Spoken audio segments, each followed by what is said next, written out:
টাকা বিক্রি করেন এই মুরগগুলি? 800-900 বিক্রি। 800-900 টাকা জোড়া। জোড়া বিক্রি করেন।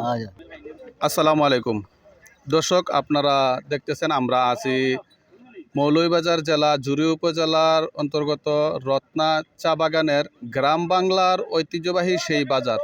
চলুন আমরা আপনাদেরকে দেখাবো আজকে বাজার ঘুরে এই বাজারের দৃশ্যটা আপনাদেরকে।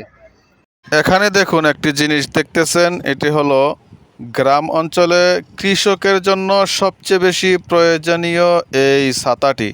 এটি হলো গ্রাম অঞ্চলের কৃষকদের সবচেয়ে প্রয়োজনীয় একটি বস্তু, যেটি হলো ছাতা। এটা কৃষকের জন্য প্রয়োজন। এই হাঁসটা কত টাকা বিক্রি করবেন? 1800। একটু জোরে বলি। 1800 টাকা। 1800 টাকার মধ্যে বিক্রি করে দেবেন। দর্শক, এটা হলো ওনার বাড়ির পালিত হাঁস।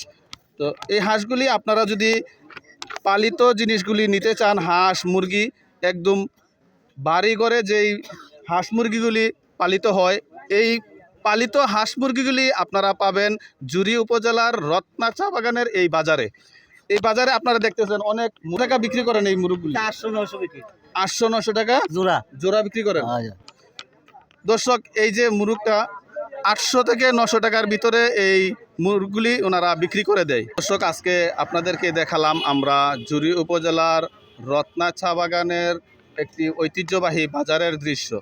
আমাদের এই ভিডিওটা আপনার ভালো লাগলে শেয়ার করে সবাইকে দেখার সুযোগ করে দেবেন। ধন্যবাদ আপনাকে। ভালো থাকুন, সুস্থ থাকুন। আল্লাহ হাফেজ।